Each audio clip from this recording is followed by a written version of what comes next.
ver se dá certo aqui.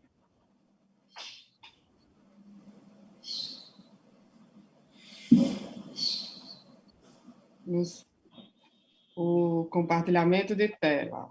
Isso. Deu certo? Perfeito, estou te vendo duas vezes. É isso mesmo, né? Que bom. Bom, Gonçalo me pediu um pouco para me falar da minha trajetória, né? Eu acredito que muitos são pós-graduandos aí, mestrado, doutorado, não é isso, Gonçalo?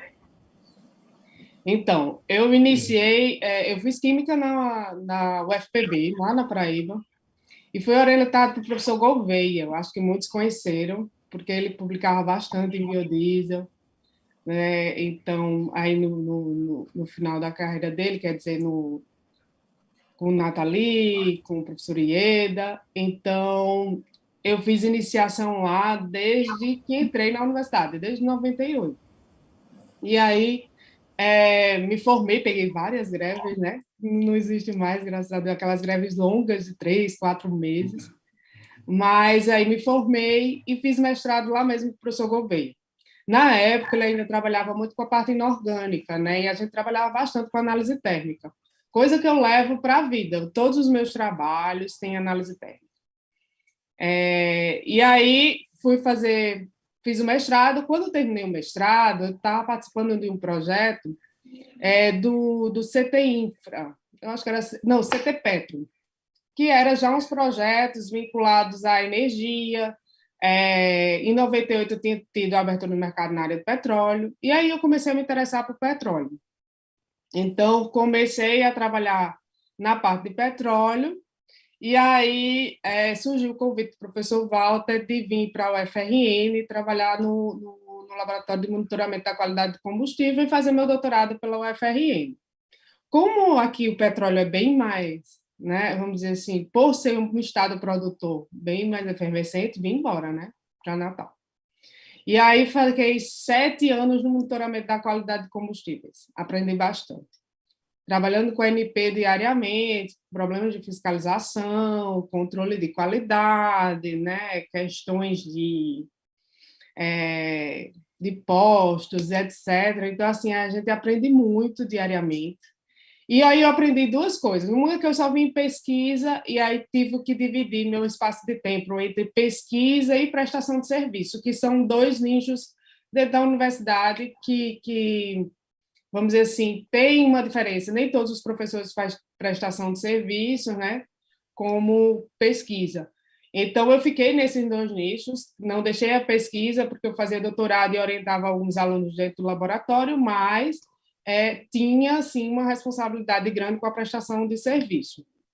Né? Depois daí, quando eu terminei meu doutorado, eu fui chamada para um projeto Petrobras, lá no Instituto de Inovação, tinha um processo de seleção, tudo eu fiz, e fiquei 2 anos. Né? Em paralelo, eu dava aula na Unifacex, numa universidade particular, no curso de petróleo e gás. Mas minha tese de doutorado já foi em biocombustíveis, eu já trabalhava muito com a parte ambiental, eu fiz uma capacitação que era financiada pela Petrobras também, na parte ambiental, né, na parte de licenciamento ambiental, de onshore. E aí eu comecei a entrar bem nessa área de ambiental. Meu doutorado foi em biodiesel, porque eu iniciei meu doutorado em 2004. Então, como eu iniciei em 2004, estava na entrada do biodiesel. E eu acompanhei a entrada do biodiesel junto à ANP, né, com os problemas de qualidade, etc. Então, eu fui tocando por aí. E aí, o Instituto Senai de Inovação uns projetos bem destinados à resolução de problemas. Então, peguei bastante essa questão de indústria, instituição de pesquisa e resolução de problemas. Então, me ensinaram muito essa questão, né, de você focar uma pesquisa, mas numa solução de um problema real, né, ali que eram colocados. Né? Fiz também, nessa mesma época, eu tinha fazia um pós-doutorado na UFRN e orientava os alunos do professor Walter, professor Antônio. O professor Antônio é muito bom em catalisadores, né? Então eu peguei uma bagagem muito grande do professor Antônio de catalisadores. e de professor Walter, que já trabalhava também com uma questão de plástico, pirólise, né? Então, eu orientava alguns alunos na parte de pirólise.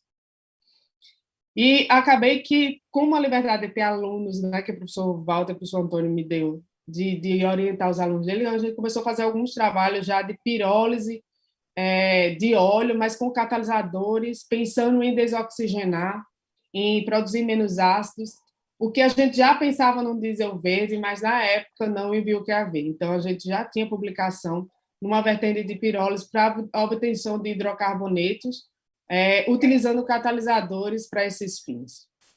Né? Então, eu me formei aí, e aí eu tinha uma consciência muito grande que eu queria estar numa universidade pública para poder desenvolver meus trabalhos da forma, né, que eu desejasse. E aí eu comecei a fazer concurso público, né, passei na UFRN para Química do Petróleo, mas sempre trabalhei na pesquisa como renovável, mas me ajuda muito. Por quê? Porque vocês vão ver, né, hoje com a palestra que eu vou dar, que os processos, eles são processos de refino, eles são processos já da indústria do petróleo.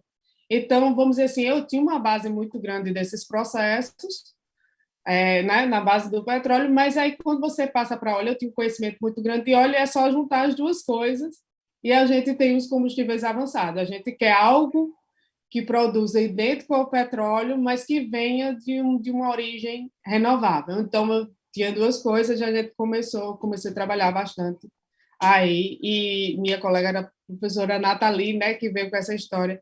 Não, vamos para o bioquerosene, vamos para o... Como é que se diz? Que eu já fazia pirólise, ela já me ajudava nisso. Ela disse, não, tu já viu, eu falava muito do diesel verde já, mas não falava do bioquerosene. Ela fez, mas tem um bioquerosene também. Só que o bioquerosene, vocês vão ver que tem algumas questões a mais, né? E aí a gente trabalhou muito para essa área, né? Eu digo assim que eu tenho dois projetos, como você falou, bastante importantes, que são que é foco para mim, que é o RDQAV, né, que é da Rede Brasileira de Bioquerosene de Aviação, e hoje também o PRH, porque são dois projetos bem fortes. Primeiro que a rede, eu fui para Brasília em busca de recursos para investir em combustíveis avançados, né, em recursos de pesquisa, eu fui atrás. E aí me deparei lá com uma situação em que ninguém entendia direito qual era a diferença do biodiesel e do diesel verde, do bioquerosene, não compreendia quais eram as diferenças, como isso ia entrar no mercado. Samanta, será que não seria legal uma rede? Quantas pessoas trabalham com isso? Realmente eram muito poucas publicações no Brasil. Isso foi em 2016, 2015, 2016. Muita pouca gente no Brasil trabalhando com isso, mas fora já estava, né? Então, eles me chamaram para um desafio muito maior, né? Que foi um pouco dar conhecimento para o governo junto com o Ministério e a gente tentar fomentar pesquisadores que começassem a dar uma base de pesquisas aí no Brasil e a fomentar o assunto mesmo, né? A gente fazer congresso, discutir um pouco mais desses assuntos. E aí a gente iniciou, né? Então, uma rede assim é um projeto realmente que eu acho que já teve grandes frutos desde do início dele, né? E eu falo muito do projeto que não sei se vocês conhecem, que é o projeto do PRH da ANP, que é com aquele recurso da Lei do Petróleo e Gás de Pesquisa, que era um projeto que já existia, né, que muitos alunos meus foram oriundos deles, né, assim, foram trabalhados por ele, mas ele voltou agora novamente e está em 55 programas e instituições pelo Brasil inteiro. E Como é o nome do programa, Amanda? Perdão? Oi? Como é o Programa de nome? Recursos Humanos da Agência Nacional do Petróleo. Ele hoje ele está ligado à FINEP, ligado ao ANP, e forma recursos humanos, e a grande vitória dele é que antes ele era bem voltado a petróleo, e hoje eu acho que a gente tem cerca de 10 a 11 programas, dos 55 voltados a biocombustíveis, né, a célula combustível. Então, assim, ele veio já numa roupagem diferente, né? A gente vendo essa questão da transição energética, entendeu, Gonçalo? Então, isso Excelente. bem interessante, porque eu digo assim, que eu arrisquei, porque eu coloquei o meu projeto bem focado em biocombustíveis, naquilo que eu faço, e foi aprovado, né? Dentro de muitos, foi aprovado, como outros também que trabalharam com biocombustíveis aprovado. Era muito comum a gente trabalhar com biocombustível no programa de recursos humanos, mas ligado a petróleo, assim, era refino e aí falava um pouco de biocombustíveis da entrada, mas em geral puramente não, né? Então, assim, isso aí foi um dos projetos foco, né? Aí para mim. E eu acho que é mais ou menos isso a minha trajetória, né? E aí estou trabalhando aí duramente uma coisa que, como dizer assim, química trabalhando em políticas públicas, Ô, né? Só Amanda, eu só queria pontuar uma coisa que eu não frente. sabia, porque nas várias reuniões que a gente já teve junto e tal, eu sempre percebia que você realmente tinha uma interação muito forte com o pessoal da ANP, e eu Sim. não sabia que você tinha tido essa trajetória e essa conexão tão grande. E acho excelente, né? Essa trajetória é uma verdadeira transição também, né? Não só energia, Uhum. mas uma transição. A gente tem aqui também, e está assistindo, o Marcelo Galto, né?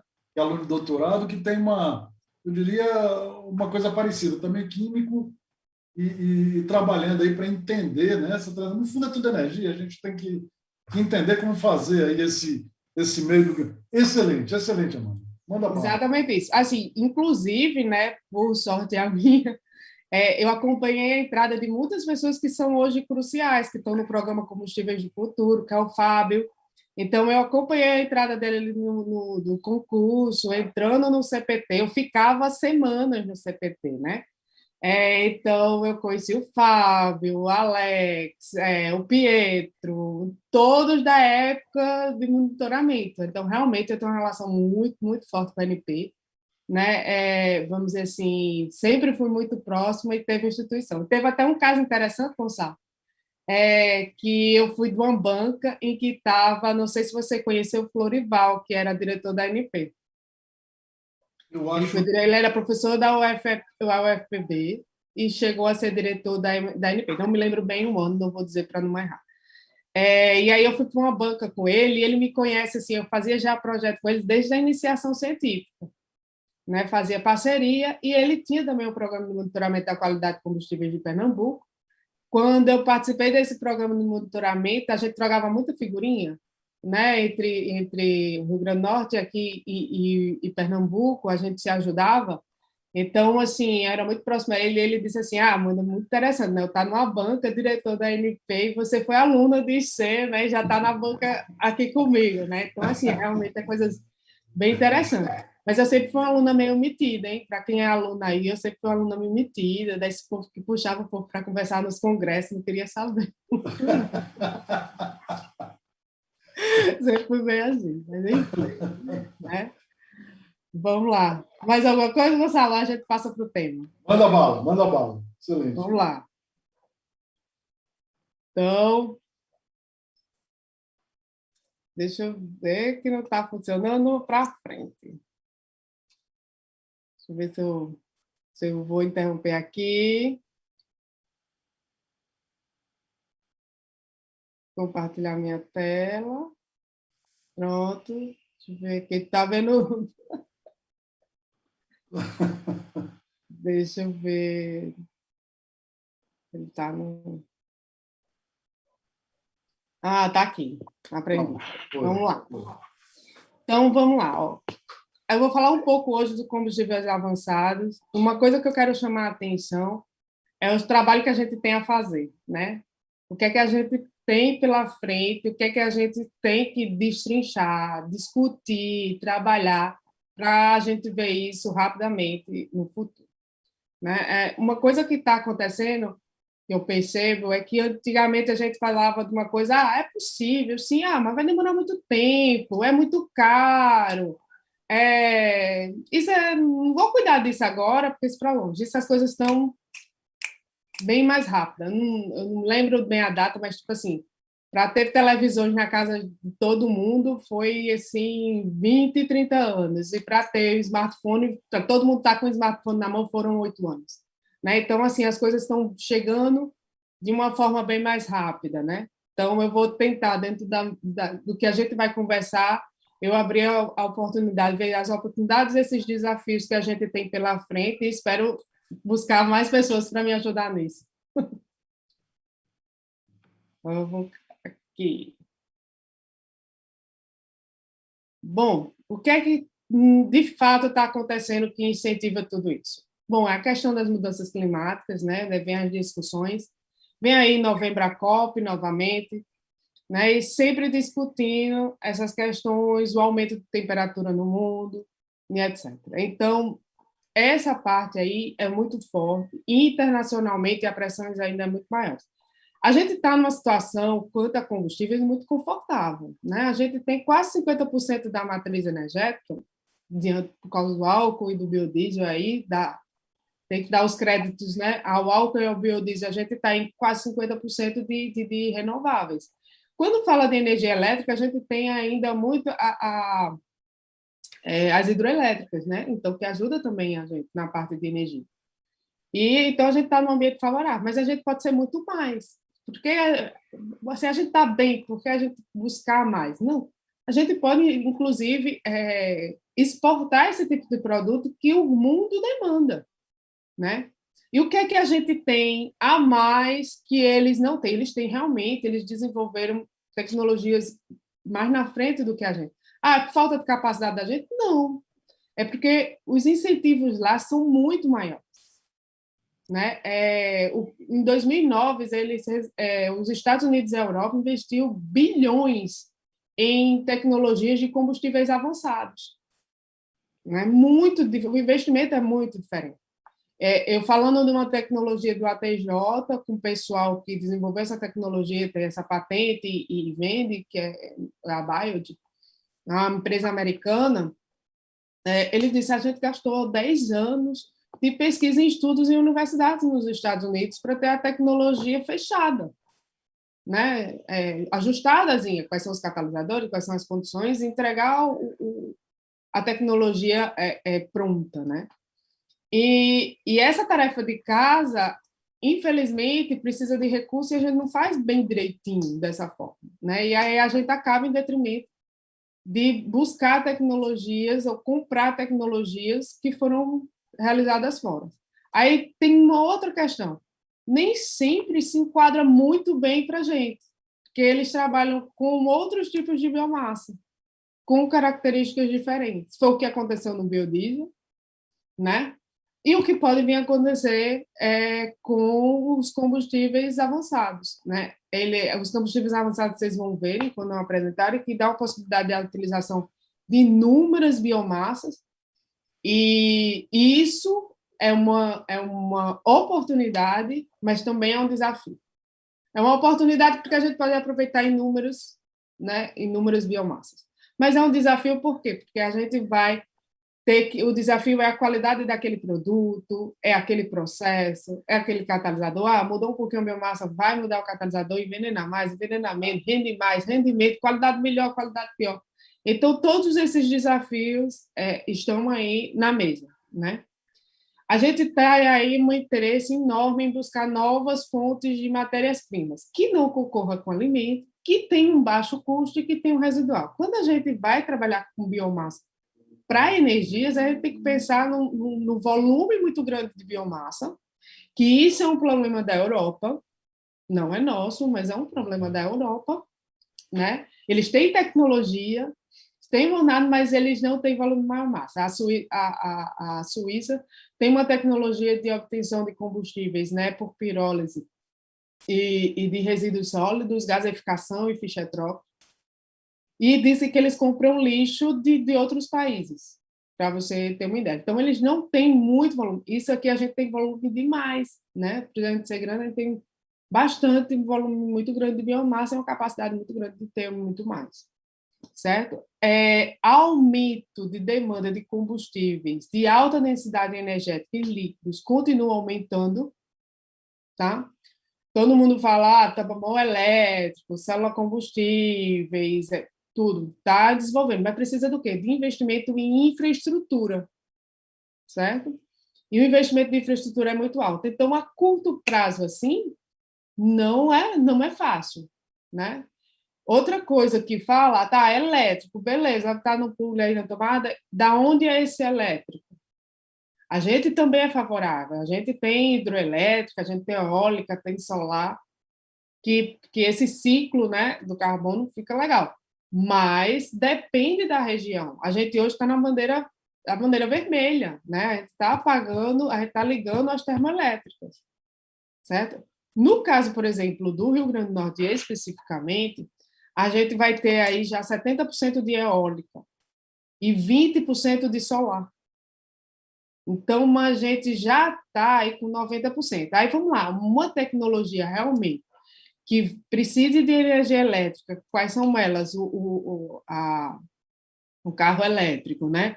Ou até mesmo um combustível a partir de ficha trópica, que a gente usa eletricidade, né? Que usa a hidrólise da água por eletricidade, para o Rio Grande do Norte, ó, beleza, porque a nossa energia é bastante renovável, mas talvez para outras áreas não, né?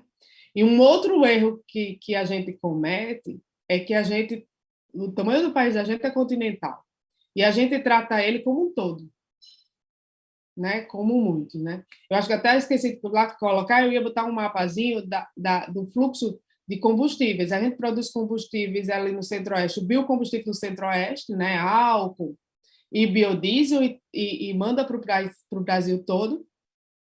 E a gente tem grandes concentrações de petróleo nas costeiras, né? Onde estão as refinarias, e aí manda para internamente para todo o país.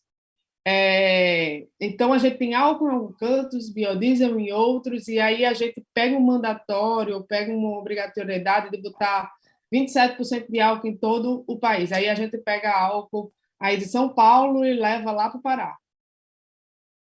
Né? A gente pega biodiesel, que está sendo produzido no Sul, e leva lá para o Pará. Eu acho que a meta da gente é aumentar o percentual de renováveis. Mas eu acho que a gente poderia usar um percentual maior onde fosse produtivo, onde tivesse a cadeia produtiva, e um percentual menor onde fosse. Talvez a gente diminuísse o custo de logística e talvez ajudasse a fechar as contas dos valores, que é uma briga enorme contra os biocombustíveis, é sempre no valor. Né? Tá mais caro que o fóssil, como é que eu vou pagar mais caro que o fóssil? Né? O biodiesel passou muito tempo igual para menor, mas aí na pandemia foi lá para mais alto. Vieram em cima do biodiesel, reduziram o percentual. Então, talvez se a gente ajustasse essas questões, né, talvez a gente conseguisse utilizar mais um percentual de renovável, mas nos locais que tinha essa tecnologia. Então, aquele estado que era grande produtor de biodiesel, que utilizasse mais biodiesel, até o limite em que é possível tecnicamente. Qual é esse limite tecnicamente? Tem inúmeros pesquisadores para dizer, não, com segurança a gente pode utilizar 20% de biodiesel. Ótimo. A gente pode usar 30% de álcool tranquilo. Vamos usar em São Paulo, por que não? Né? Outra coisa é que os carros já são flex. Eu acho que, se eu não me engano, não sei, Gonçalo, eu acho que está em 85% da frota. A última vez que eu vi era 85%, quase 90% da frota era flex. Né? Então, a gente pode incentivar ainda mais a utilização do álcool no Brasil. Amanda, eu, não, eu normalmente não interrompo, mas eu acho que o que você está falando aí, essa ideia está sendo avaliada? Eu juro por Deus, é a primeira vez que eu ouço isso. E faz todo sentido. Mas então, eu estou pensando então, sem eu venho refletir conversando, muito. eu venho conversando com o secretário, com o Zé Mauro, mas ele me fala da dificuldade de o Brasil, se o Brasil ser federativo, ele entender que a regra tem que ser geral para todo o país. Né? Eu não entendo dessa forma. Eu acho que a gente, como técnico, tem que dizer: podemos utilizar X% de álcool dentro da gasolina, anidro, né? Então, até X. E aí o Estado chegar e dizer, eu sou produtora de etanol, por que não usar mais etanol no meu Estado? E o governo do Estado chegar e dizer, aqui no Estado é 30. Um canto que produz biodiesel é 20. Chegar para a frota de ônibus e dizer, é 20 de biodiesel. Pronto, dentro do Estado, você só roda um ônibus com 20% de biodiesel. Tem biodiesel? Tem, tá ali, ó. O Estado produz. Então, Então, essas coisas, assim, vamos dizer assim, eu venho fomentando essa ideia de que a gente tem que ter limites mínimos e máximos dentro do país e que cada estado pode usar o que ele achar em detrimento. Então, quando chegar ao Amazonas não produz biodiesel, não tem que usar 12%. Vamos usar o mínimo. Qual é o mínimo? 7%? 8%? Vamos colocar o mínimo. Por quê? Porque a gente vai gastar com logística, né? Mas é uma ideia. E, assim, eu estou falando porque o momento é oportuno por causa do programa Combustíveis do Futuro, né? Eu vou mostrar mais na frente que eles estão discutindo alguns combustíveis já avançados pensando no futuro, inclusive a mistura deles, que é uma questão que a gente tem que tomar cuidado da qualidade. Como é que a gente vai controlar isso, né? E o que é realmente renovável? Porque quando a gente combustíveis avançados, a gente vai ter uma molécula igual ao fósforo. Então, como é que a gente determina o que é renovável? Hoje só tem o carbono, né, que é a análise do carbono, que eu acho que é feito tem um equipamento em 2 cantos do Brasil, se não me engano, um no Rio de Janeiro, eu acho que o outro aí na Unicamp, em Gonçalo. E fora do país. A gente tem que desenvolver. Vai ser usada essa tecnologia? Não, eu acho que tem capacidade de desenvolver outras, eu acho. Né? Só botar o desafio aí dos pesquisadores de como a gente vê o percentual. Por que isso? Porque a Petrobras vem com uma Gabil, que é uma patente que ela já tem há muitos anos, que pode chegar a 20% de adição de óleo na rota do diesel, que é o coprocessamento, e eles estão querendo introduzir isso aí, a gente precisa ter a garantia de quanto aquilo é renovável. De quanto. Né? Então, a gente tem todos esses desafios para resolver aí, certo? E aí, um desafio, como a questão financeira no Brasil é muito pesada, né? Tributária e financeira é muito pesada, a gente tem que ver aproveitar a infraestrutura já instalada. Por isso que eu falo que às vezes é muito mais fácil a gente flexibilizar um mandatório do que colocar infraestrutura para distribuir todo esse combustível, né? Aí você diz, para a bioquerosene mesmo, sempre falou, não, vamos botar um mandatório. Inclusive tem um projeto de lei transitando no Estado que é 1% de bioquerosene em 2027, né? Eu entendo que a gente tem que colocar uma questão política favorável para a gente ter esses combustíveis. Entendo perfeitamente. Mas imagine você espalhar, você ter uma biorefinaria, não sei aonde, mas uma biorefinaria, provavelmente em 2027, uma ou duas no máximo, certo? E ter que pegar 1% de bioquerosene dos 6 bilhões de QAV que é utilizado no país e distribuir em todos os aeroportos. Aí, se as emissões são globais, qual é o sentido disso? Eu, pelo menos, não vejo sentido. Ao meu ver, se é possível, tecnicamente, adicionar até 50% de bioquerosene, né, em QAV, se a usina for perto de Guarulhos, que esteja em Guarulhos. Aí vamos botar 5, 10, o que tiver lá. E vamos cumprir. Né? Não vou precisar espalhar 1% pelo país todo, porque eu vou gastar com logística. Não tem menor sentido eu transportar de caminhão rodoviário combustível para o país todo para pegar o avião e ir para um canto ao outro com aquele combustível. Pelo menos eu não me enxergo, né, dessa forma.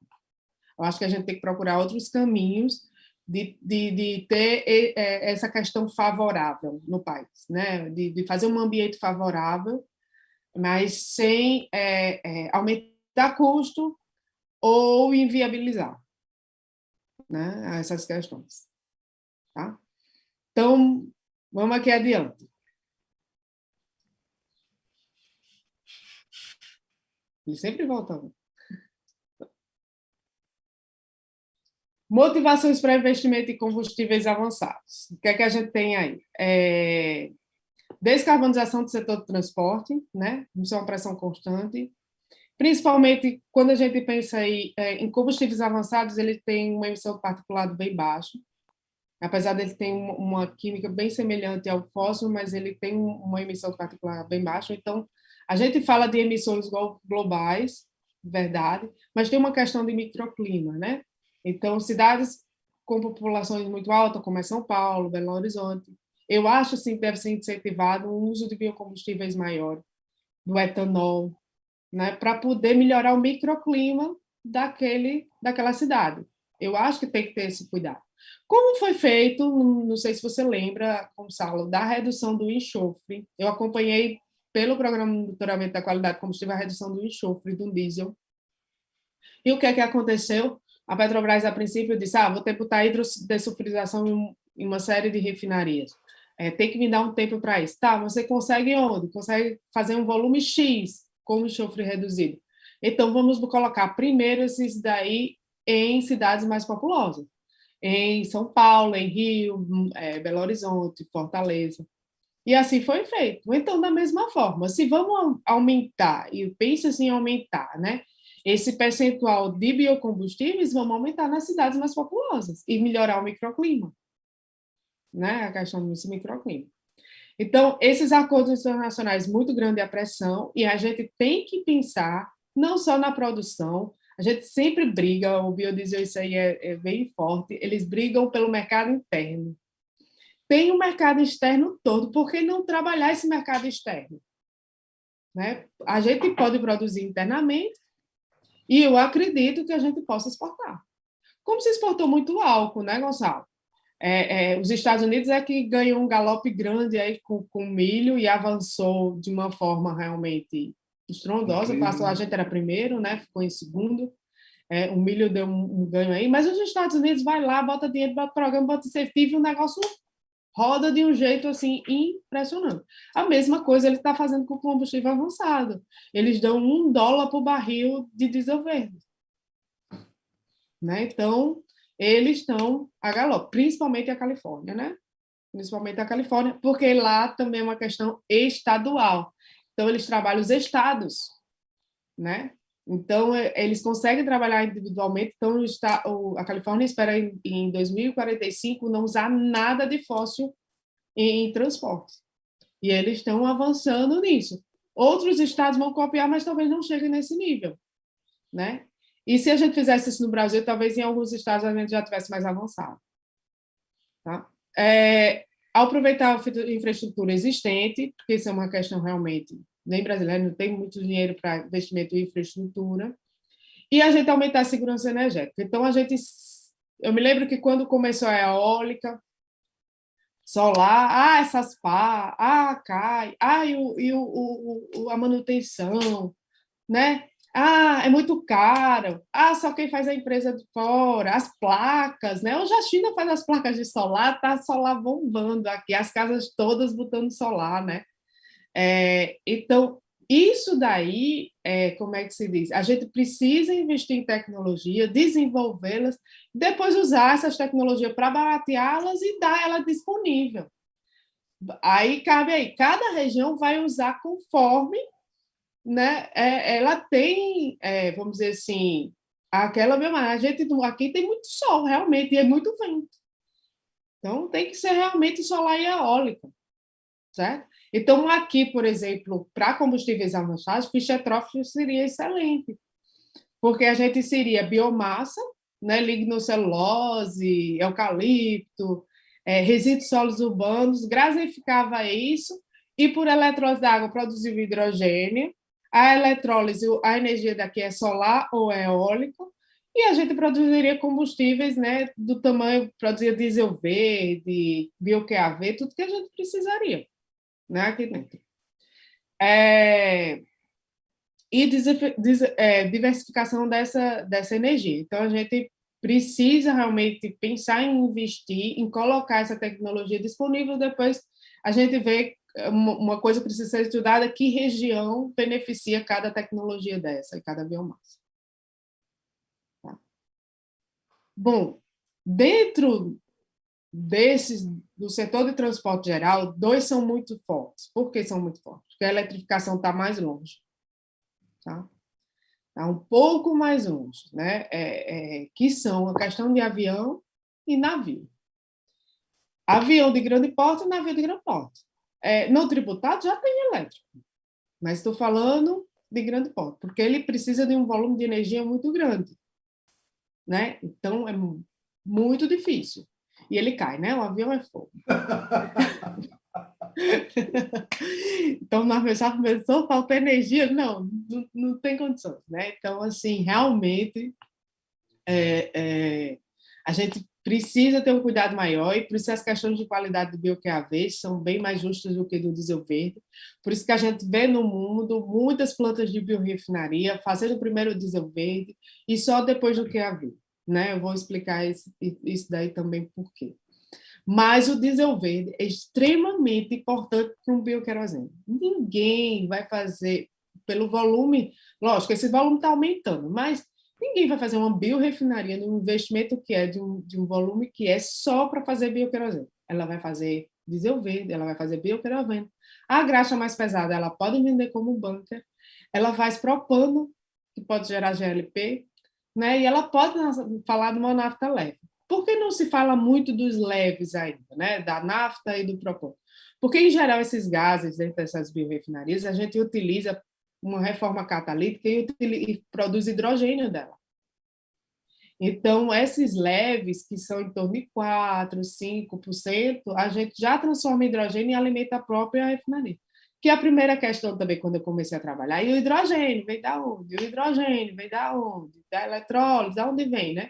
Então, é a reforma dos leves, do próprio hidrocarboneto, ou a reforma do gás natural, que é já bem conhecida, que a gente pode produzir hidrogênio.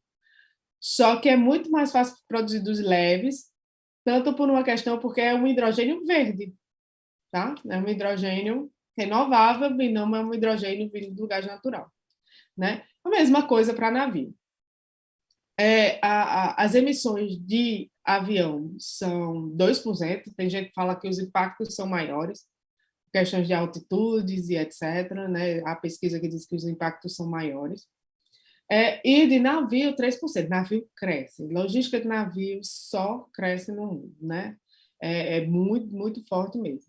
Então, é uma outra questão para ser trabalhada. Tá? Vamos aí para frente. Bom, esses combustíveis que a gente fala avançados são combustíveis descarbonizados, certo? Então, em média, em definição, no mundo, são combustíveis descarbonizados. Mas aí tem outras questões. São combustíveis que são drop-in, ou seja, que eles são idênticos ao fóssil. E aí ele vai substituir, né, diretamente sem mudar nenhuma infraestrutura. E aí, para outra questão que é bem de avião e de navio, é que esses aviões e navios, a frota dura em média de 25 a 30 anos, e o que de carro é de 10 a 15. Então, a gente trocar uma tecnologia de carro é muito mais tranquila, porque em 10 anos está trocada, em 10 a 15 anos. De navio e avião não, são 25 anos, né? A gente utiliza navio e avião por muito mais tempo. Então, esses combustíveis precisam ser drop-in, ou seja, igual ao fósforo, certo? São hidrocarbonetos, só que de uma origem renovável. Qual é a questão? Qual é o contaminante da gente? Que no petróleo o contaminante da gente são os metais, são o enxofre. Nosso contaminante é o oxigênio. Então, a gente precisa eliminar os oxigenados, certo? Então, a questão é a gente trabalhar em processos que promovam desoxigenação. Tá? E aí a gente consegue os hidrocarbonetos. Carbono e hidrogênio tem bastante. E aí são totalmente compatíveis aí com essa infraestrutura existente. Tá? Essa questão de biorefinarias. Então, a gente está falando aí de biorefinarias. Para você ter ideia, nos Estados Unidos tem uma avenida lá que tem 98 refinarias. Essa a gente tem, né? A gente tem 17, se eu não me engano. Se eu não estou errada. E todas na mão da Petrobras, só tinha uma na Ipiranga e a Petrobras comprou muito tempo, agora ela está vendendo, né, as refinarias no plano de desinvestimento dela. Se é certo ou errado, eu não vou discutir aqui, mas que, de fato, a gente é autossuficiente em petróleo, a gente produz o número de barris de petróleo que a gente necessita, mas a gente não é autossuficiente em produto, a gente importa gasolina, a gente importa diesel, importa bioquerosene, importa gasolina. Então, a gente precisaria de mais refinarias. Imagine de biorefinarias, né? Então, a gente tem uma necessidade muito grande de refinarias e de biorefinarias, né, hoje. No Brasil, nos Estados Unidos, eles estão pegando, eles têm muitas refinarias, então eles estão transformando refinarias em biorefinarias, né? E o coprocessamento, ó, de vez em pouco que a Petrobras tanto fala. E a gente precisa das duas, né, na verdade, ou aumentar a biorefinaria. Eu, se fosse investidor e tivesse dinheiro, eu investia na biorefinaria, porque é uma questão do futuro, né? É mais fácil a gente substituir esse déficit que a gente tem de combustíveis por renováveis. Então, eu apostaria numa biorefinaria. Mas hoje, de fato, né, a gente não tem nem produção do fóssil suficiente.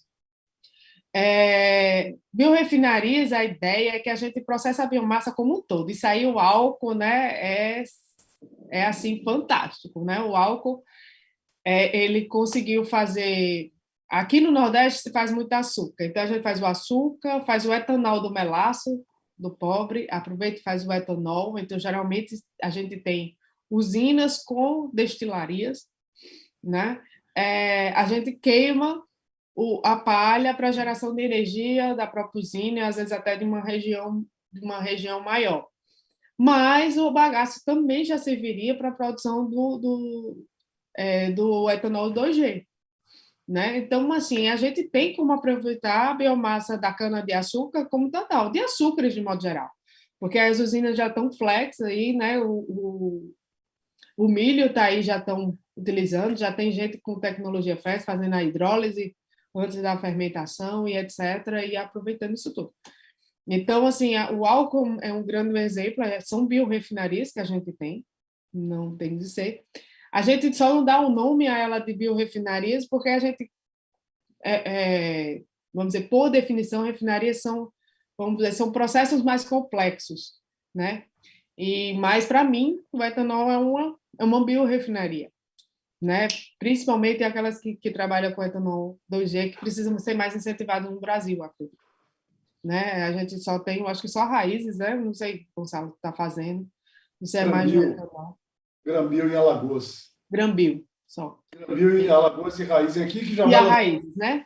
A Pois é. Raiz vai lançar a segunda delas, isso mesmo. Então, a gente tem que incentivar mais, né? Isso aí. E eu acho que cabe incentivo maior, né? Não, a RenovaBio veio para isso, né? Se ela tem uma tecnologia mais aproveita maior, a nota dela é maior, mas às vezes vamos dizer assim, tem que investir. Os biodiesel também já melhoraram muito com a questão da glicerina. Inicialmente a glicerina foi um problema. Eles hoje já destilam, bidestilam, aproveitam a glicerina, eles já têm um processo de glicólise que você transforma a glicerina em ésteres e retorna para o processo, então eles estão aproveitando 100% já. Né? Quais esses combustíveis dessas biorefinarias pensáveis de combustíveis avançados? Ele pode dar o propano, que é o GLP, outra pressão que pode vir, né? A gente tem o biometano, que pode substituir aí já o GLP, e a gente pode, sim, o gás liquefeito de petróleo pode vir de uma biorefinaria, né? Que pode ser liquefeito de uma biorefinaria. A gente pode, sim, ter um GLP renovável, tá? Isso é distribuído aí. A nafta verde, né, que é como eu digo, como as frações são geralmente poucas, não se utiliza, não se fala muito na nafta. Né? Eu acho que o etanol também já supriu perfeitamente, porque carros flex, eu acho que não é o caso realmente de aproveitar a nafta. O bioquerosene de aviação, porque aí é uma coisa crucial, o bioquerosene o avião não tem como não ser drop-in. Então, não tem como a gente adicionar algo, etanol ou adicionar biodiesel, né? No avião, por causa da questão de ponto de congelamento, certo? E do teor de aromáticos que precisam para inchar as borrachas e vedar os aviões. Então, tem algumas questões, né, tecnológicas que realmente precisa ser um combustível idêntico ao fóssil. O diesel verde, apesar de ter o biodiesel, ele é oxigenado e tem uma limitação de adição, né? A gente sabe que, claramente, diferente, mas o etanol não é tanto assim, mas o biodiesel, por ser ésteres, ele absorve água do meio ambiente, tem toda uma questão. Algumas questões de logística já resolveria isso, né? Se a gente produzisse biodiesel e logo adicionasse ao fóssil, a gente diminuiria essa distorção. Tem algumas questões que poderiam ajudar bastante, né? Essa questão de qualidade do biodiesel, que está sendo tão debatida, né? Eu acho que o biodiesel está apanhando bastante aí com uma questão de preço, de qualidade e etc. Mas é um combustível, vamos dizer assim, factível. A gente tem muito óleo, a gente é um processo realmente tranquilo, de 60 graus, é um processo que realmente, como se pensou inicialmente no programa, se poderia ter várias usinas no Brasil, de portes diferentes, porque o processo é um processo brando, né? É um processo já de uma tecnologia bem vencida, lógico, que quando a gente trabalha com, vai lá numa Granol da vida, né? A gente vê que a usina ela trabalha já com tratamento de óleo, com biotecnologia, já aproveita bem melhor aquela biomassa do que essas usinas menores. Mas é possível colocar usinas menores que produzam biodiesel com qualidade em várias regiões do país. De fato, é possível. Por isso que eu sou a favor do biodiesel. Né? Se você olhar o mapa do biodiesel, ele está dentro do país. O Nordeste realmente quebrou algumas por questão de fornecimento, mas isso já tem uma no Piauí, a Unibras, e vão botar um no Pará com óleo de dendê, com óleo, né, com base do óleo de dendê, que é a mesma da Unibras. Então, há sim possibilidade e há como fomentar o Nordeste de produzir oleaginosas, né? Biomassa e oleaginosas, né? Há plantas de ciclo curto, como girassol, como canola, como cártamo, tem sim, é só, né, aí o desejo. E os óleos de bunker de navio. O óleo de bunker de navio eu acho bem interessante, porque diferente do BioQAV, as questões características dele não são tão muito rígidas. Então, permitiria, vamos dizer assim, utilizar várias biomassas, vários processos, e a gente não, vamos dizer assim, gastaria tanto para ter um produto que realmente substituiria, né? Um produto energético. Óleo de bunker é aquele óleo que a gente usa em navio, né? O óleo de bunker é aquele óleo que a gente usa em navio, né? Que é os óleos combustíveis. Tem vários tipos de bunker, mais leves, mais pesados, mas a gente conseguiria chegar mais facilmente. Vamos dizer assim, se eu pegasse um bioóleo vindo de uma Suzano celulose, que é já um subproduto da indústria de celulose, eu chegaria muito mais fácil a um bunker do que a um bioquerosene de aviação, né? Bem mais fácil. Perfeito. Você vê que tem oportunidade para tudo, né? Então, algumas rotas tecnológicas. Essas rotas tecnológicas que eu botei aqui inicialmente são rotas que foram homologadas pela STM para bioquerosene. Aí você diz, professor, e se eu for fazer só diesel verde? Não precisa. Se você tiver outra rota, pode utilizar. Essas só são para bioquerosene. Teve um cuidado maior com bioquerosene, por questão de ser avião, por não causar problemas. Então, foi homologada não só a característica daquele combustível tinha que ser, como a rota. Em geral, as ASTM só homologam as características, como deve chegar ao final, e não o caminho. Né? Para a bioquerosene, eles acharam de fazer o caminho. E o caminho foi fichotrópico, extremamente conhecido da indústria do petróleo, pegar os leves, né, os gases CO e hidrogênio, e a gente transforma em graxas, e essas graxas faz hidroprocessamento, craqueia e faz todos os produtos, vamos dizer, que tirados dentro de uma destilação atmosférica na indústria do petróleo. Qual é a diferença? Que esse gás vai vir de uma biomassa, por gaseificação. Então, resíduos sólidos humanos, resíduos agrícolas, palha de arroz, né, bagaço de caldo de cana, tudo isso pode ser fontes de biomassa para o processo de fichotrópico. Ele tem dois processos, o FT-SPK e o FT-SPK-A. O A é porque mudaram o catalisadorzinho e conseguiram produzir mais aromáticos, né? Tem uma patente. Os hidroprocessamentos aí de óleos vegetais, REFA, né? E o REFA HC, né? Veio de monotriglicerídeo éster, ácidos graxos livres, ésteres, né? Então, aí você vai beneficiar o óleo de fritura, que são ácidos graxos livres. Ótimo para o processo. Né? Eu não preciso purificar, ele vai lá direto para o processo. Ele transforma ésteres, transforma, né? O óleo, transforma um bioóleo também, pelo hidroprocessamento de óleos vegetais. Hidroprocessamento, extremamente conhecido da indústria do petróleo. O que, é que a gente faz com o hidroprocessamento? Tira os contaminantes da indústria do petróleo, tira o enxofre, faz hidrodesulfurização. Então, é um processo extremamente conhecido. Qual é a diferença? A gente tem que trabalhar nos catalisadores para eles não serem envenenados com facilidade, porque a riqueza do biomassa é fósforo, né, potássio. Então, a gente tem que buscar catalisadores que não envenenem facilmente com esses metais, né? E que ajustem perfeitamente esses processos. Esses óleos têm cadeias maiores, um pouco às vezes que o petróleo. Então, talvez a gente precise de catalisadores com mesoporos, né? Então, a gente tem que trabalhar só nessas questões. O processo é extremamente conhecido. Né? Fermentação do açúcar, o CIP, né? Foi feito no Brasil, lá em Brotas, pela Amires. É um processo de fermentação, né? Ele faz só o C5 e depois faz o esfarneceno.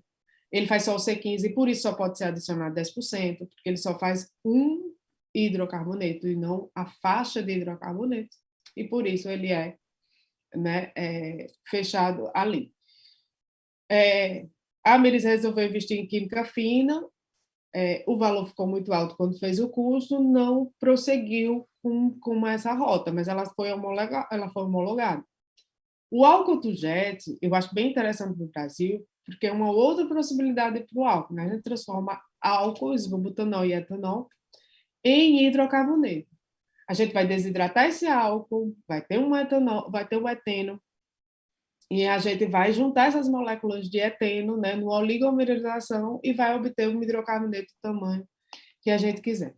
Lógico, eu não vou transformar álcool para gasolina. O etanol já está nos carros velhos. Vai transformar álcool para combustíveis de aviação, né? É isso que é interessante, a gente transformar esse álcool em combustíveis de aviação. Eu acho do válido porque a gente já tem uma cadeia do álcool muito forte e a gente produz álcool muito forte.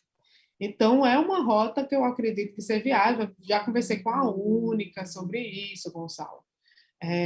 Com o Plínio, né? Existe a tecnologia, tem gente que está querendo vender pelo menos uma planta para o Piloto Brasil, baixando o custo para poder entregar. Eu acho que a última vez que eu conversei, eles dizem que 5 milhões de dólares eles entregavam uma planta no tipo piloto para uma indústria de álcool. Lógico, essa planta piloto vai produzir um bocado, tem que ser perto ou dentro de uma usina de álcool. Né? O interessante. Então, o interessante era arrumar um parceiro em que fosse uma usina de álcool. Tá? Para você ter ideia, nas Olimpíadas agora, foi essa rota utilizada no Japão para alimentar os aviões que transportaram os atletas. Lembra que na Copa a gente colocou bioquerosene, importou bioquerosene para os aviões, foi 300 e tantos voos que a Gol fez, com bioquerosene, né, 1 ou 2%. Então, da mesma forma, nas Olimpíadas agora no Japão foi feita e foi uma planta piloto dessa que produziu esse bioquerosene lá no Japão. E um outro processo bem interessante que é a hidrotermólise catalítica, não sei quem trabalha com microalgas, mas microalgas, eu adoro microalgas, mas me dá um trabalho. Ou coisa difícil, mas realmente é assim, ela crescendo a olhos vistos, aquilo impacta, né? Em 9 dias você coleta a biomassa, assim, um volume grande de biomassa. A gente tem uma planta piloto aqui, e é bem interessante, mas é uma biomassa difícil, porque ela tem uma lignocelulose que fecha esses olhos fechados. Essa extração de óleo é bem complicada, a questão dela ter água. E esse processo de hidrotermólise catalítica, que envolve água, a gente não secaria ela, talvez seja uma saída para ela aí, que é altas pressões e altas temperaturas com catalisador, mas tendo água. né? Tem água no processo.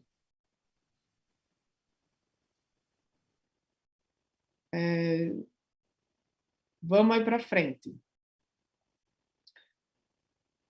O processo de REF é o mais utilizado. Por que o processo de REF é mais utilizado no mundo? Vou mostrar depois um mapa para vocês. Porque ele é o que tem menos unidades de processo.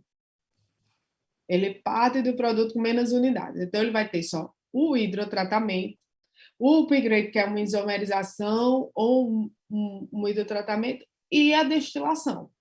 Então, por ter menos unidades e obter os produtos, fica mais fácil. Vocês sabem, quem trabalha com petróleo sabe bastante disso, a gente tem uma curva de destilação, onde a gente define o ponto inicial e ponto final dessas curvas de destilação, e a gente tira os produtos. Para gasolina, até 250 graus, 220, tem que dar o ponto de destilação, ao QAV mais à frente, 280, e o diesel mais à frente, 350, 450. Só que, se você olhar a curva de destilação, a gente pode tirar o QAV está dentro do diesel. Então, qual é a vantagem disso? Que o petróleo faz muito. Por exemplo, aqui mesmo produz diesel e QAV. Não estava tendo muita demanda de QAV, o que é que eles fizeram? Não, a gente utiliza, dilui no diesel, né? Dentro das características do diesel. Então, ele dilui a fração do QAV dentro do diesel. Né? Então, essas separações de ponto final e de rendimento é o joguete exatamente de uma refinaria. Eu vou produzir mais diesel ou mais petróleo. Você faz um scale-up do petróleo que tem, vê que a prioridade, vamos dizer que ela é mais naftênico, aromático, etc. Esse é mais aromático, é melhor para gasolina, então vou tirar mais gasolina dele, que tem um valor agregado maior. Não, ele é muito parafínico, é melhor para o diesel, vamos tirar mais diesel dele, porque aí você evita de fazer esse processo de isomerização. Então, todo esse joguete a indústria do petróleo faz perfeitamente, é tanto que é difícil uma refinaria igual a outra. Geralmente, eles têm uma ideia da carga que entra, ou seja, a faixa da carga, que é o petróleo que entra, característica, e a saída dos produtos que ele tem interesse. E aí ele joga, né, os processos que tem no caminho é para obter aqueles produtos. O resto eles mandam para as petroquímicas transformar em solvente, em outros produtos que o petróleo tem 250 produtos. O petróleo não vai acabar, a gente vai só utilizar ele melhor. Eu digo que a gente vai utilizar ele para fins melhores.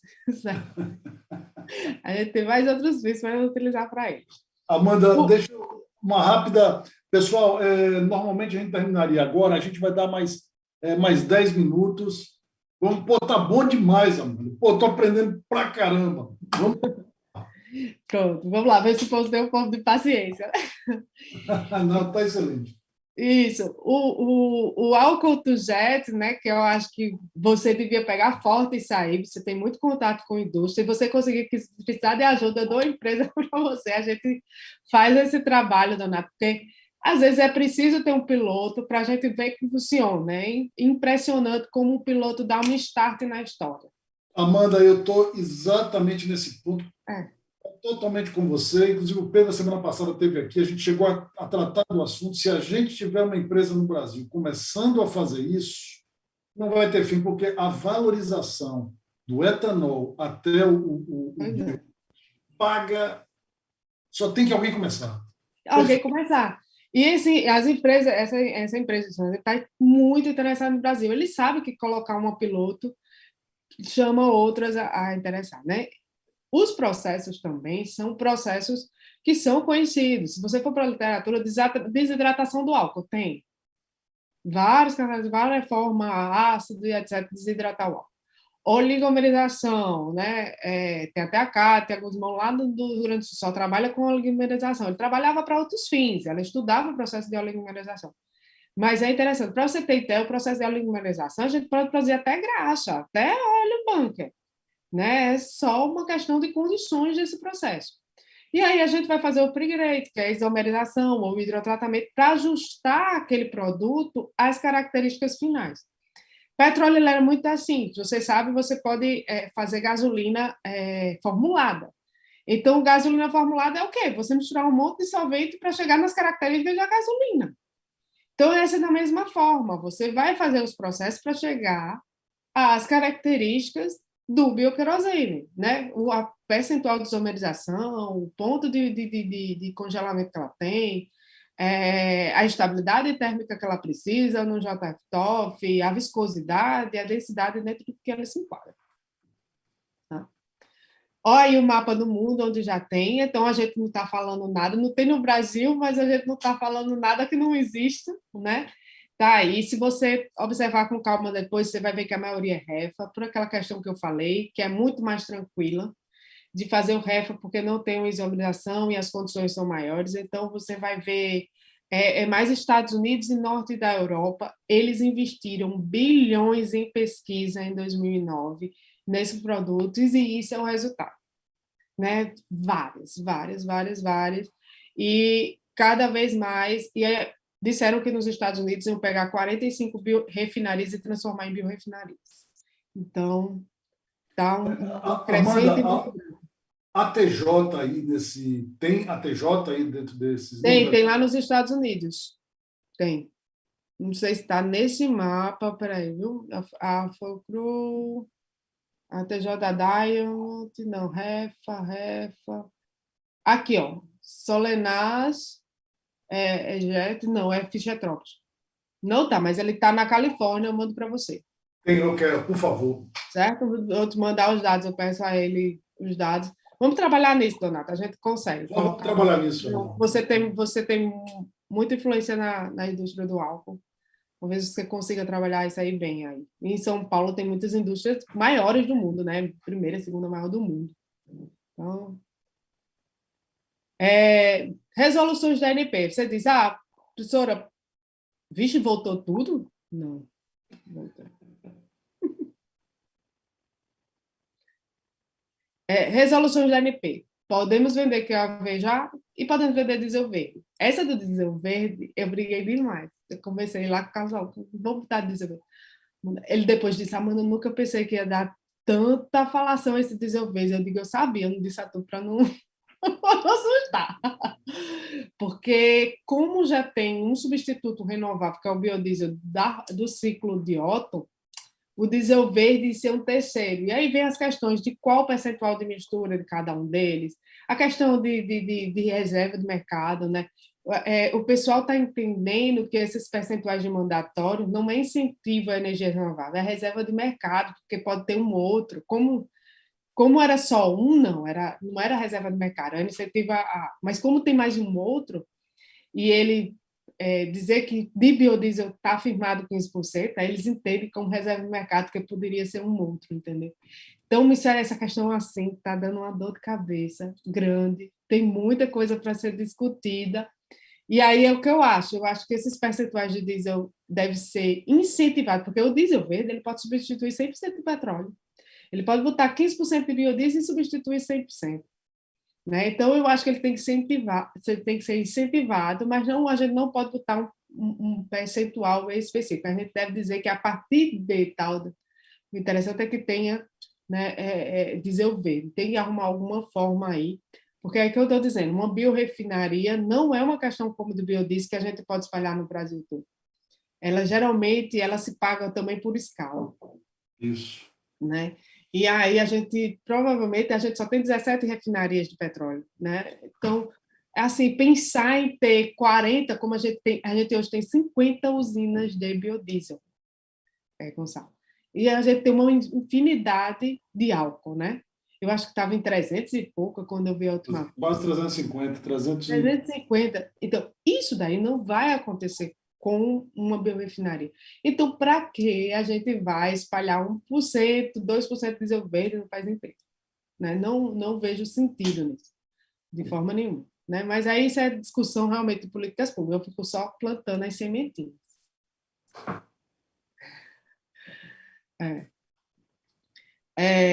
Programas do governo aí, né, que vai incentivar isso aí. Os dois programas, quem quiser dar uma olhada, é o RenovaBio, que já está no bioquerosene, a Rota Refa já está no cálculo. O diesel verde vai ser uma briga para se colocar logo o mais rápido possível na calculadora, mas o bioquerosene a gente conseguiu, na época, fazer na calculadora, pelo menos o Refa, considerando soja. E o combustível por duro é um programa do Ministério de Minas e Energia que discutir, pegar todos esses combustíveis que todo mundo está falando e tentar discutir um pouco como vai ser no futuro e como podiam ser trabalhados. Então, tem que acompanhar, eu acho que cabe a gente, como acadêmicos aí, a parte da gente, publicar o máximo de artigos com essas opiniões nossas, entendeu? Aumentar, publicar artigos com essas opiniões para poder dar base e chegar lá, entendeu, Gonçalo? Porque eles estão precisando de estudos e que dê base a isso tudo.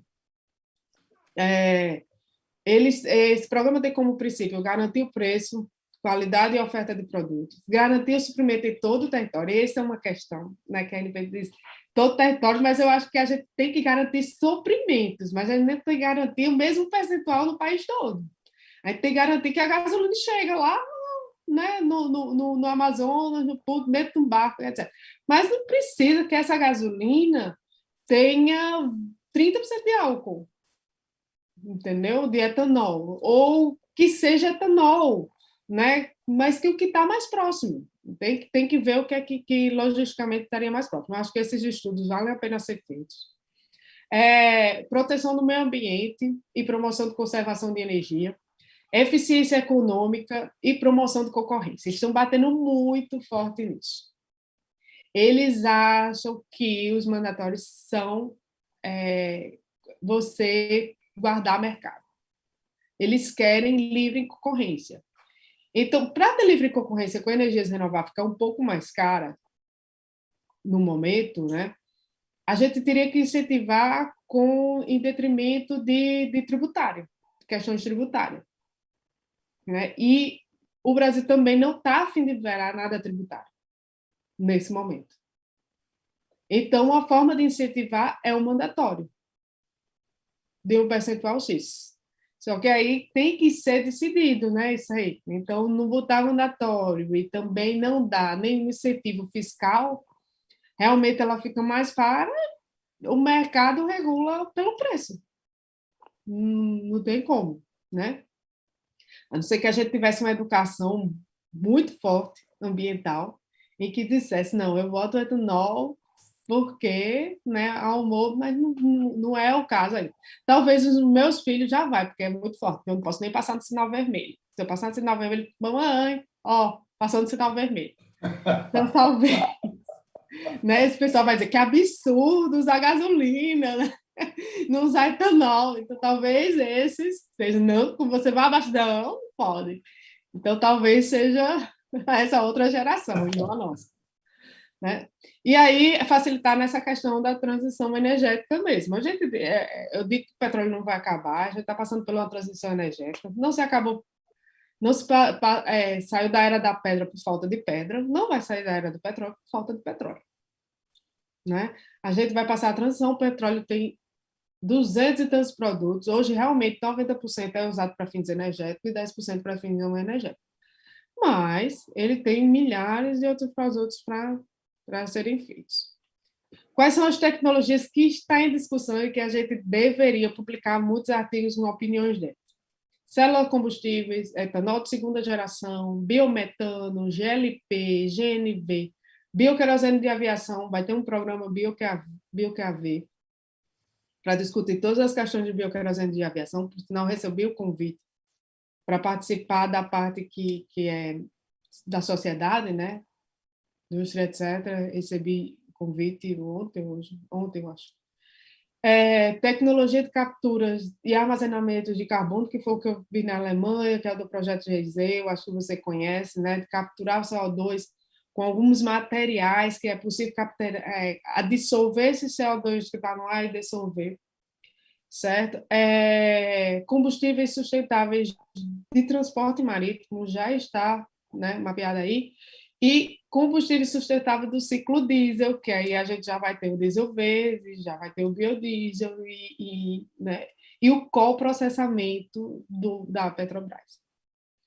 Certo? Já tem 4 combustíveis para o ciclo diesel. Então, assim, como a oportunidade que eu vejo o Brasil pode ter um potencial produtor e exportador desses produtos. O Erasmo Batera estava botando uma biorrefinaria no Paraguai, por questões tributárias. Fez as contas, deram Zona Franca, deram terreno. Bom, fizeram uma série de questões, eu acho que se você buscar aí no YouTube, ele fala, né?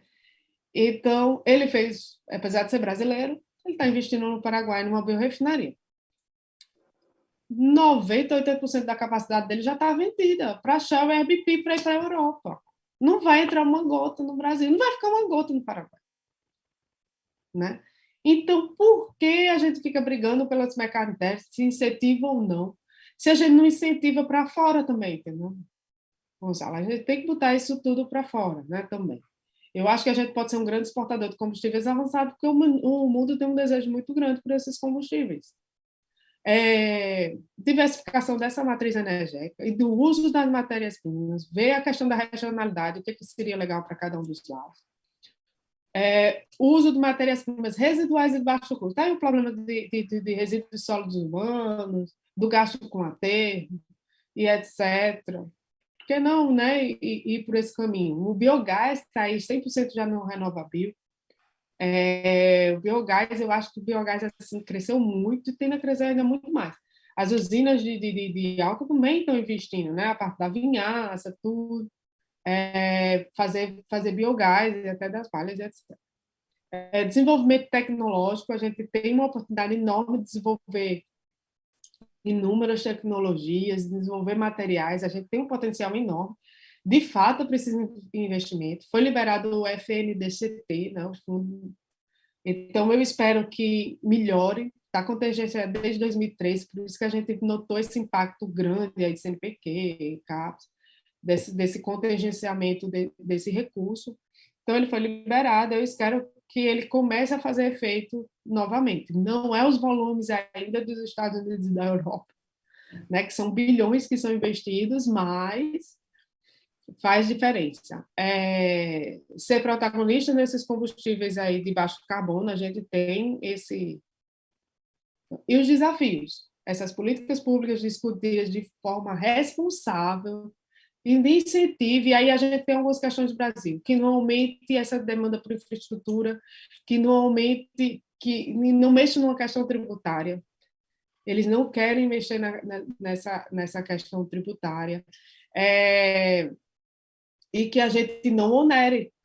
Então, não sei, eu acho muito mais fácil mudar no papel esses mandatórios e incentivar de outras formas, ao meu ver, do que investir em infraestrutura de logística, ao meu ver, né? Mas, enfim, quanto mais estudos para dar subsídio a isso aí, melhor. E está numa hora muito quente, muito quente. Quanto mais artigos a gente publicar, mais opiniões a gente botar com relação a isso, mas a gente pode vir a influenciar realmente nessas decisões, e políticas públicas faz diferença, faz bastante diferença, né? A gente sente o reflexo diariamente de políticas públicas no Brasil. Investimento em biorefinarias, a gente tem uma questão de preço, então a gente tem que trabalhar com tecnologia para ajustar realmente para esse preço chegar, ele tem que ser competitivo. Eu acho que a gente tem que trabalhar nisso aí para a conta fechar. Desenvolver pesquisas de desenvolvimento e garantir a qualidade de tantos produtos. Quando a gente trabalha com um volume mais de produtos e com a mistura deles, o desafio para controle de qualidade é enorme. É enorme, né? Os Estados Unidos, ele tendeu a dizer a característica do diesel é essa. Tudo que se encaixar aqui está bem. Né? Então, a gente tem que ver se vai seguir esse mesmo caminho ou não. E, Donato, Gonzalo, eu terminei. Agradeço aí os 10 minutos. Eu não sei se eu passei mais 5. Olha, não é brincadeira não, foi excelente. Eu tenho duas coisas. Primeiro, bom, infelizmente não vai dar tempo para a gente discutir aqui, mas eu acabo de gravar. Tem um monte de pergunta, comentário no chat. Eu vou mandar para você por WhatsApp, mandar agora, tá? Vou te pedir que, por favor, me mande essa apresentação. Eu gostaria de você no nosso grupo de WhatsApp do curso da bioenergia.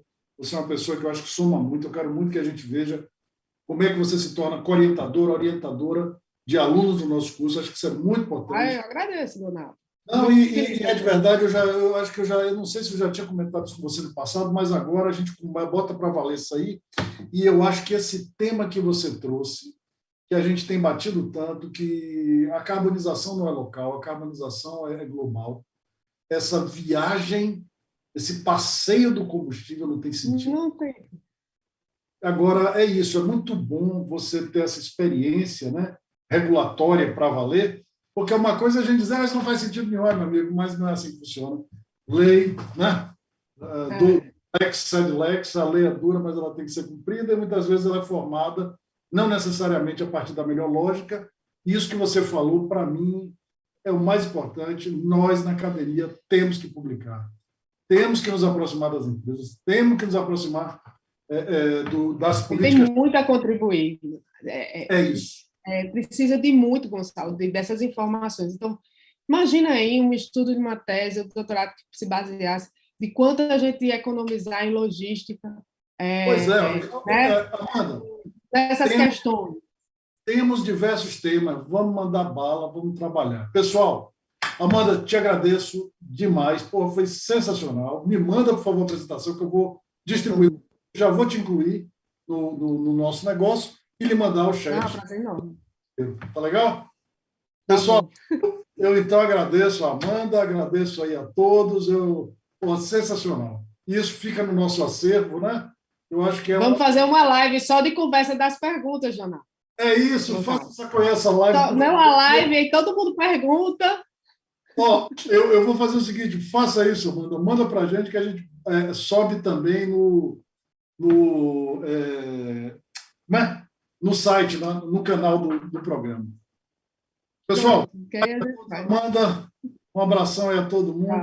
Tchau. Boa tarde, Eu que resto pra agradeço. você. Tchau, pessoal. Ao